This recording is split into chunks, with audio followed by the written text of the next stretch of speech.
Hi everyone, in front of me I've got OPPO A6x and let me share with you how to check for the software updates on this device.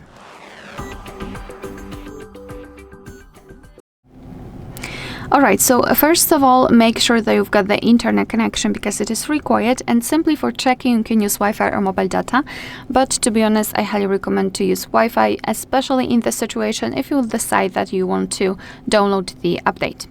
So internet connection, and now we can go to the settings.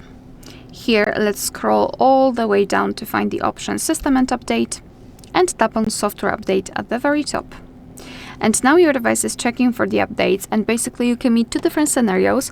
So this is the first one where your software is up to date and there's nothing to download. And the second one is where your device will actually find the update. It will show you the information about it, what has been fixed, what has been added, and then you will be able to tap on download or install and apply the update. Alright, so that will be all. Thank you so much for watching. Please hit the subscribe button and leave the thumbs up.